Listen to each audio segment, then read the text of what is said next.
All Assam Islamic research সেন্টাৰেৰ উদ্যোগত এখন বিশাল অসম ভিত্তিত ইস্তেমাৰ আয়োজন কৰিছোঁ আৰু ইস্তেমাখন হ'ব জানুৱাৰী 1, 2, 3। স্থানটো আমাৰ দৰং জিলা অন্তৰ্গত মঙলদৈ সমষ্টিৰ অন্তৰ্গত এই ধোলা পঞ্চায়তৰ খাটমিয়াপাৰা গাঁৱত হ'ব। আৰু ইয়াৰ জৰিয়তে মই অসমৰ সকলো ৰাইজক বিনম্ৰভাৱে অনুৰোধ জনাইছোঁ যে আপোনালোকে এই ইস্তেমাত আহিব। ইয়াৰ মূল উদ্দেশ্যটো আচলতে বহুত আছে, কিন্তু যিটো আমাৰ ধৰ্মীয় বিশেষকৈ ইছলাম ধৰ্মীয় ওপৰত যিটো মানে অৰাজকতা সৃষ্টি হৈছে, বিশেষকৈ মদ ভাং জুৱা এইখিনি বস্তু কমপ্লিটলি আমি বন্ধ কৰিব লাগে। সেইখিনি বস্তু আমি ৰাইজক কিমান বুজাম, কেনেকৈ বুজাম। তো আমি ওলামাসকলে এটা সিদ্ধান্ত লৈছোঁ যে আমি এখন ইস্তেমা কৰিলে সেই ইস্তেমাত প্ৰায় 7 পৰা 8 লাখ বা 10 লাখ মানুহ আমি একগোট কৰিব পাৰিম। যেতিয়া 10 লাখ মানুহ আমি একগোট কৰি পেলাই একত্ৰিত কৰি পেলাই সেই কথাখিনি আমি ৰাইজক বুজাব পাৰিম, তেতিয়া আমাৰ কাৰণে বহুত এটা সুবিধা, আমাৰ কাৰণে ভাল এটা সুবিধা হ'ব। সেইটো আমি ওলামাসকলে মছজিদৰ ইমামসকলে চিন্তা চৰ্চা কৰি আমি বিশাল মানে ইস্তেমাটোৰ আয়োজন কৰিছোঁ, যাতে যিটো পৰিৱেশটো আছে সেই পৰিৱেশটো যাতে আমি শেষ কৰিব পাৰোঁ, সেইটোৱে আমাৰ মূল টাৰ্গেট হ'ব। আৰু প্ৰস্তুতি ভালে চলিছে আৰু বিশেষকৈ দৰং জিলাৰ ৰাইজ আমাক বহুত সহায় কৰিছে, বিশেষকৈ নেমচু সংখ্যালঘু সংগ্ৰাম পৰিষদ আৰু সকলো আছে। আমাৰ বিজেপিৰ দলৰ মানুহখিনিও আমি মাতিছে, এটা আহিছে, UDFৰ মানুহখিনিও আহিছে, কংগ্ৰেছৰ মানুহখিনি আহিছে। ইয়াৰ মূল কথাটো হ'ল যে সকলো জাতি জনগোষ্ঠীক মাতি পেলাই আমি এনেকুৱা এটা প্ৰগ্ৰাম কৰিব খুজিছোঁ ইয়াতে, ইয়াৰ জৰিয়তে যাতে অসমৰ ভিতৰত ভাতৃত্ববোধ যাতে আৰম্ভ হয়, হিন্দু মুছলমান শিখ আমাৰ যাতে একত্ৰিত হৈ আমি থাকিব পাৰোঁ।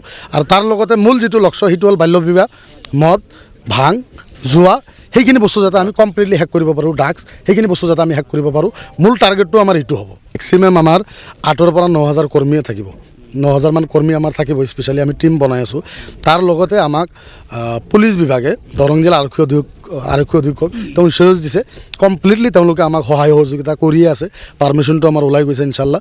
আমি ভাস্কৰজ্যোতি মহন্ত ছাৰ অসমৰ DGP ছাৰক এই কথাটো অৱগত কৰা হৈছে, গতিকে তেওঁলোকেও ভাল ছাপোৰ্ট কৰি আছে, তেওঁলোকে আমাক পূৰা সহায় কৰি আছে। মেক্সিমাম 7 পৰা 8 লাখ মানুহ হ'ব। এইটো অসমৰ প্ৰায় ডিষ্ট্ৰিক্টৰ পৰা আহিব, মেক্সিমাম ডিষ্ট্ৰিক্টৰ পৰা আহিব। আপোনাৰ গোৱালপাৰাৰ পৰা আহিব, বৰপেটাৰ পৰা, ধুবুৰীৰ পৰা, বিশেষকৈ তেজপুৰৰ পৰা আহিব, নগাঁও, মৰিগাঁও, তেজপুৰ আৰু উত্তৰ লখিমপুৰ। ইয়াৰ ছাইডৰ মানুহখিনি আমাৰ ইয়াতে বেছি আহিব। অতিথিটো ভাৰতবৰ্ষৰ প্ৰত্যেক ৰাজ্যৰ পৰাই প্ৰায় মাতা হৈছে। UPৰ পৰা মাতা হৈছে, বোম্বাইৰ পৰা মাতা হৈছে, কলকাতাৰ পৰা মাতা হৈছে, ৰামপুৰৰ পৰা মাতা হৈছে, ইয়াৰ পৰা গোটেইখিনি মাতা হৈছে। আৰু তাৰ লগতে অসমৰ যিখিনি বিশিষ্ট ব্যক্তিসকল আছে তেওঁলোকো উপস্থিত থাকিব। কিমান টকা বাজেট? এইটো প্ৰায় 40 লাখ মান টকাৰ বাজেট হ'ব। খোৱা লোৱাটো খালী নাই, বাকী চব সুবিধাই আছে। থাকা মিলা কমপ্লিটলি সুবিধা আছে, পাৰ্কিঙৰ ব্যৱস্থা কমপ্লিটলি কৰা হৈছে। খালী খোৱা লোৱাটো নাই, বাকী সকলো ব্যৱস্থা ইয়াতে আছে। আৰু ইস্তেমাত যিহেতু খোৱা লোৱাৰ 8-10 লাখ মানুহক খোৱা লোৱা কৰাটো ইমান সম্ভৱ নহয়। তো আজি সাংবাদ মেলটো আয়োজন কৰাৰ মূল উদ্দেশ্য হ'ল মাত্ৰ দুটা। প্ৰথম উদ্দেশ্য হ'ল যে অল আসাম ইছলামিক ৰিচাৰ্চ চেণ্টাৰৰ উদ্যোগত আমি জানুৱাৰীৰ 1, 2 আৰু 3 আমি অসম ভিত্তিত বিশাল ইস্তেমাৰ আয়োজন কৰিছোঁ। আৰু ইস্তেমাৰ থানটো হ'ল আমাৰ ধোলা, এই খেলপথাৰতে আমাৰ ইস্তেমাখন হ'ব। আৰু ইয়াৰ মকচদটো হ'ল কেইবাখনো মকচদ আছে। প্ৰথম মকচদটো হ'ল এইটো যে সমাজৰ পৰা আমি কিছু যিখিনি এতিয়ালৈ আমি ৰাইজক বুজাব পৰা নাই, আমি যাতে লাখ লাখ মানুহ এক জেগাত একত্ৰিত কৰি আমি যাতে সেই মানুহখিনিক আমি বুজাব পাৰোঁ, ধৰ্মীয় লাইনো হওক, সামাজিক লাইনতো হওক।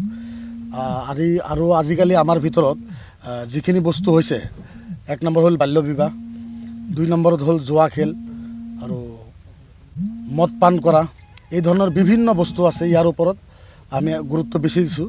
আৰু অসমৰ ভিতৰত ভাতৃত্ববোধটো হ'ব লাগে। আৰু যেনেকৈ মই এটা কথা স্পষ্ট কৰি দিওঁ, আজি অসমৰ যিটো পৰিস্থিতি হৈছে, এই পৰিস্থিতিৰ ওপৰত মই মাত্ৰ দুটা কথা ক'ম। প্ৰথম কথাটো হ'ল এইটো যে আমি ইছলাম ধৰ্মৰ মানুহ আৰু আমাৰ ধৰ্মটো হ'ল ইছলাম। আৰু আমাৰ মূল গ্ৰন্থটো হ'ল কোৰাণৰ ভিতৰত আপুনি যদি কোৰাণখন পঢ়ে, আলহামদু সূৰাৰ পৰা আৰম্ভ কৰি কুল আউযু বিৰাব্বিন নাছ পৰ্যন্ত 30 পাৰা কোৰাণত আপুনি যদি পঢ়ে, ভালকৈ যদি আপুনি পঢ়ে, কোৰাণখন অধ্যয়ন কৰে, তেতিয়া আপুনি গম পাব। যদি কোনোবা মানুহে কোৰাণখন ভালদৰে পঢ়ে, তেওঁ অসমতে হওক, বাহিৰতে হওক, পৃথিৱীতে হওক, তেওঁ কোনো বেয়া কৰ্মত লিপ্ত হ'ব নোৱাৰে আৰু বেয়া মনোভাৱ তেওঁৰ ভিতৰত আহিব নোৱাৰে। হাদিছৰ ভিতৰত এইখিনি কথাই কোৱা আছে। আপুনি যদি বেলেগ ধৰ্মৰ গ্ৰন্থৰ কিতাপখিনিও পঢ়ে, তাতে কিন্তু একে কথাখিনি পাব। ইয়াৰ মূল উদ্দেশ্যটো হ'ল যে আমি অসমৰ ৰাইজক একত্ৰিত কৰি আমি ইয়াৰ পৰা যাতে ভাল মেছেজ এখন দিব পাৰোঁ, ভাতৃত্ববোধ যাতে আমি আনিব পাৰোঁ, আৰু সমাজত যিখিনি বেয়া কৰ্ম আছে সেই কৰ্মখিনি যাতে ইয়াৰ পৰা আমি দূৰ কৰিব পাৰোঁ। আৰু আমি একত্ৰিতটো বেছিকৈ বিচাৰিছোঁ, সেইকাৰণে আজি সাংবাদ মেলটো আয়োজন কৰা হৈছে। অসমৰ বিভিন্ন জিলাৰ পৰা আহিব, প্ৰত্যেক জিলাৰ পৰা মেক্সিমাম জিলাৰ পৰা আহিব ইয়াতে মানে আমি যেতিয়া পাৰ্মিশ্যনটো লৈছিলোঁ তেওঁলোকে কিন্তু বাহিৰত মানা কৰিছে আমাক DGP ভাস্কৰজ্যোতি মহন্ত ছাৰে তেওঁ কৈছে যে পৰিস্থিতিটো বেছি এটা ভাল নহয় গতিকে বাহিৰৰ মানুহ আপোনালোকে মাতিব নালাগে তো আমি ইণ্ডিয়াৰ পৰাই আমি মাতিছোঁ বিশেষকৈ আমাৰ ইয়াতে উপস্থিত থাকিব হজৰত আল্লামা সৈয়দ মুফতি ফাইজান মিয়া চাহাব উত্তৰ প্ৰদেশৰ পৰা তেখেতে আহিব আমাৰ ইয়াতে উপস্থিত থাকিব হজৰত আল্লামা মৌলানা কাৰী আব্দুল জব্বাৰ কাদৰী চাহাব তেওঁ মুম্বাইৰ পৰা ইয়াতে আহিব তেওঁৰ লগত থাকিব হজৰত আল্লামা মৌলানা কালিমুল্লাহ চাহাব তেওঁ মুম্বাইৰ পৰা আহিব হজৰত আল্লামা মুফতি ইজহাৰুল হক নুৰী চাহাব তেওঁ কলকাতাৰ পৰা আহিব হজৰত আল্লামা মৌলানা মুফতি গোলাম মুৰচালিন ৰেজবি চাহাব তেওঁ কলকাতাৰ পৰা আহিব আৰু শ্বাৰে ইছলাম এজন আহিব তাহিৰ ৰামপুৰী উত্তৰ প্ৰদেশৰ পৰা এজন আহিব তাৰ লগতে অসমৰ বিশিষ্ট ওলামাসকলে থাকিব কৰিছোঁ আমাৰ আশা হিচাপে মেক্সিমাম 7 পৰা 8 লাখ মানুহ আমি আশা কৰিছোঁ সুযোগতে মই অসমবাসী ৰাইজক আমি ইজতেমা কমিটিৰ পৰা আমি অসমৰ ৰাইজক সকলোকে দাৱাত জনাইছোঁ যে আপোনালোকে ইয়াতে আহক ইনশাল্লাহ 1 জানুৱাৰী 1 আৰু 2 আৰু 3 আমি কমিটিৰ পৰা সকলো অসমবাসী ৰাইজক আমি দাৱাত জনাইছোঁ আপোনালোকে সকলোৱে এই মাহফিলত প্ৰগ্ৰামত আহিব ইনশাল্লাহ দৰং জিলাৰ SP আৰু অসমৰ DGP ভাস্কৰজ্যোতি মহন্ত ছাৰে বহুত হেল্প কৰিছে আৰু ইতিমধ্যে আমাৰ পাৰ্মিশ্যনটো হৈ গৈছে দৰং জিলা SP ছাৰৰ লগত আলোচনা হৈছে DC ছাৰৰ লগত আলোচনা হৈছে নিৰাপত্তা কমপ্লিটলি ইনশাল্লাহ থাকিব তেওঁলোকে ইনচুৰেঞ্চ দিছে কোনো ধৰণৰ কমি নহয় বুলি তেওঁলোকে ইনচুৰেঞ্চ দিছে